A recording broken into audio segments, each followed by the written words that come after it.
This is Never Down, Never Out with T.R. Matson.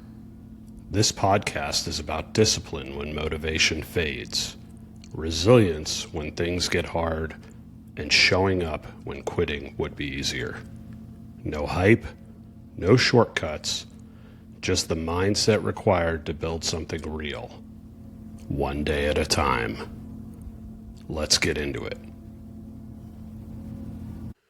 Welcome back. Never Down, Never Out. T.R. Matson coming with you. Got my sweet shirt on. Love this shirt. It's very comfortable. Looks super wrinkled. I don't know where it was. Sorry about that. God, I need to get more professional on this thing. Maybe I'll start wearing a tux. What do we think? Tux every day? Well, maybe a tuxedo shirt. That's probably about as close as I would get.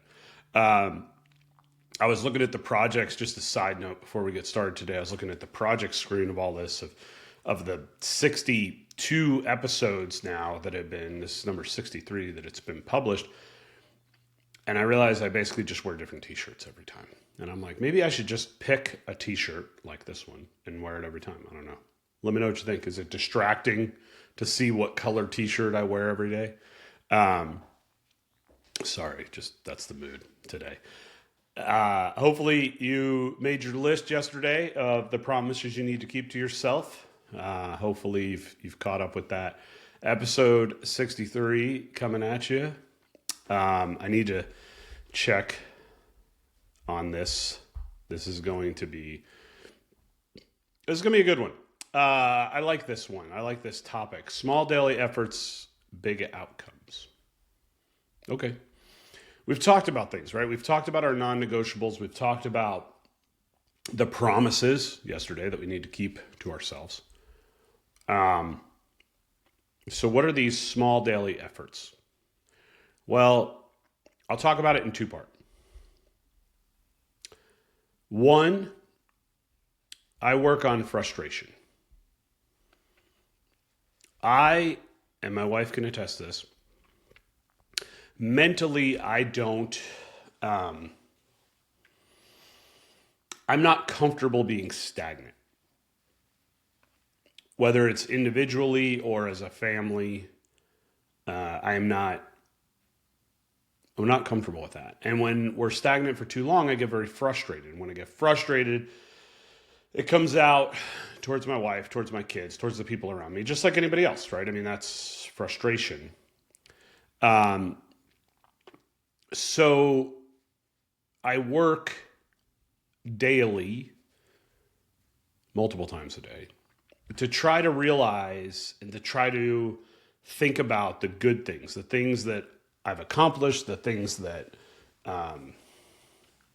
the family dynamic that my wife and I have come up with, the positives, where we are, right? Even though I might feel stagnant individually, I look at where we are as a family and where we're going, and I try to look at the positives there and see the traction and see the movement in that.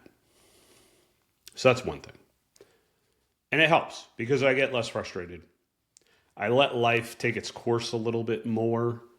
I trust that God has a plan for me and that whatever that plan is, I work through him. So that helps. So that's one aspect of these small daily efforts. And it gives big outcomes. Because what are the outcomes on that? Well, my relationship with my wife is stronger. My kids don't get frustrated at little things, right? Because they're learning my behavior. So they don't get as frustrated. They work better. I've seen this change in my son and daughter. I'm less stressed. I'm happier as an individual. So that's all very important. Let's talk about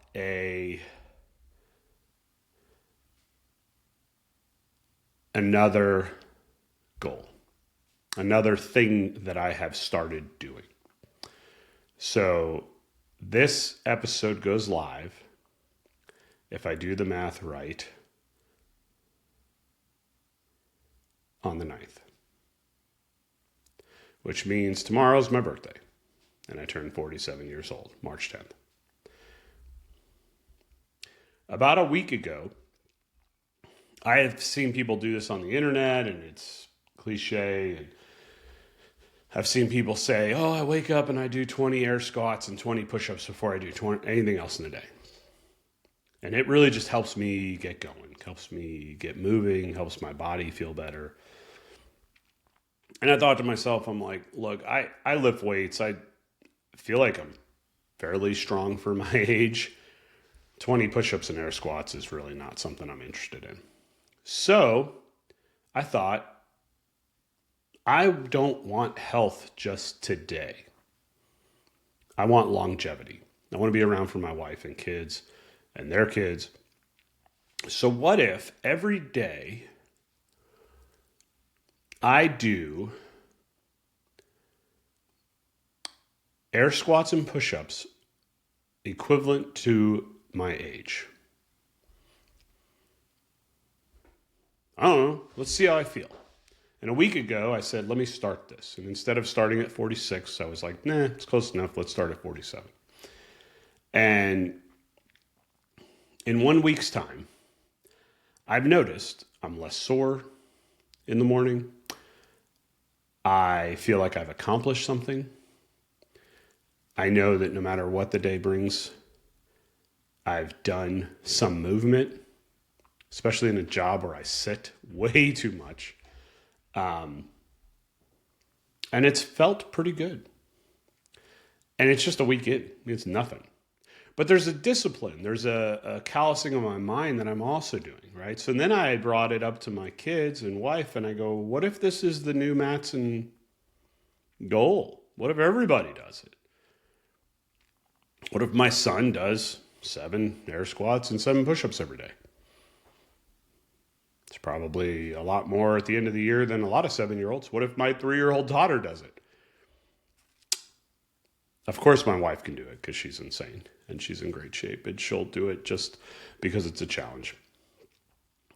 But I told them all, hey, here's the thing.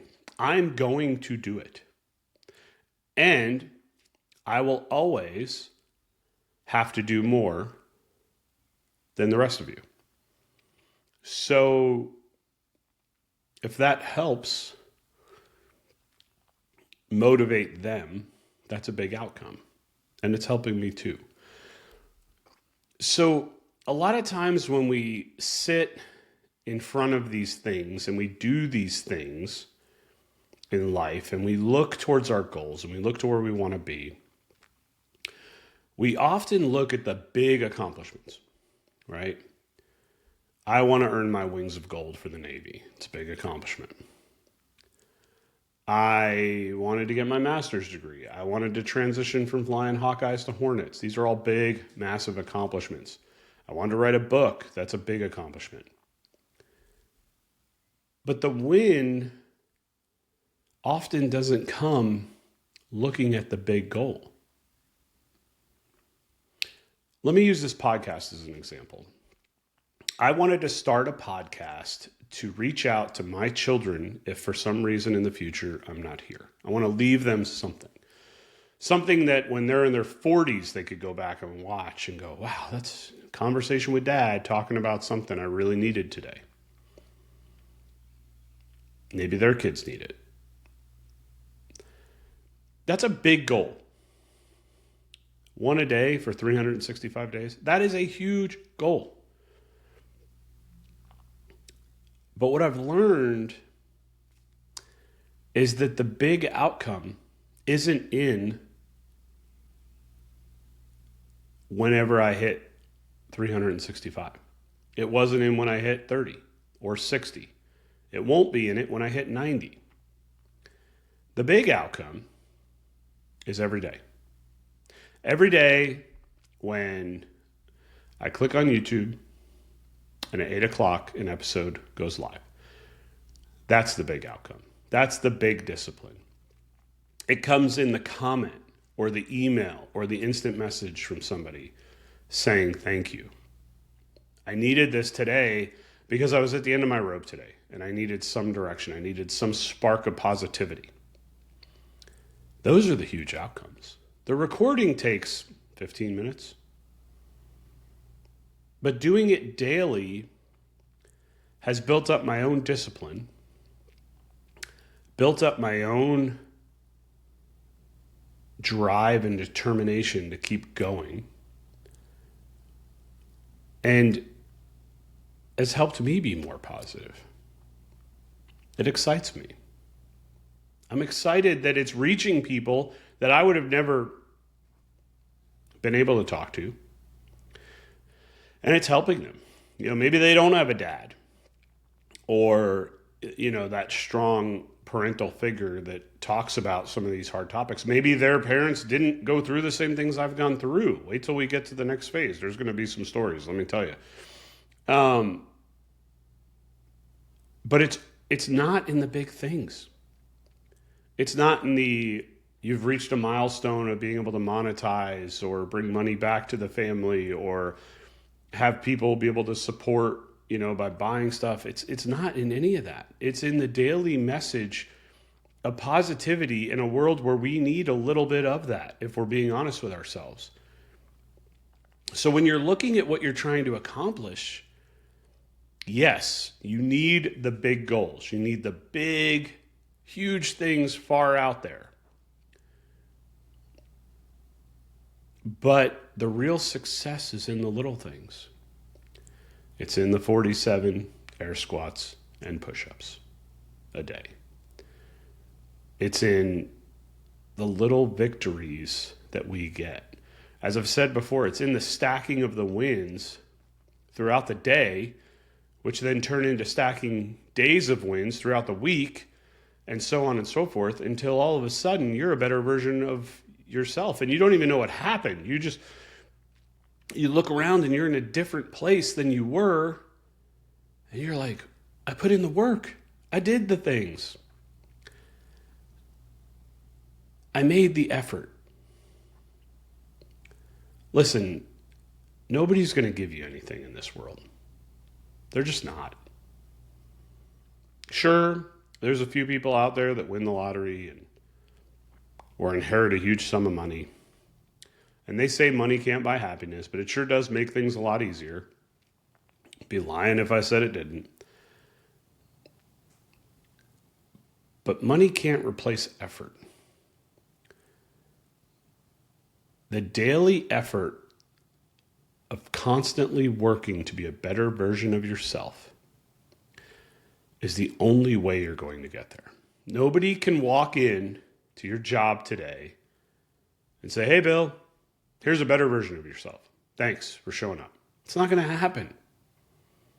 It's not going to happen. The only way it happens is if every day you put in the effort, every day you grind it out, and you believe in yourself. And if you can do that, you'll see the big outcomes. You'll see the big wins.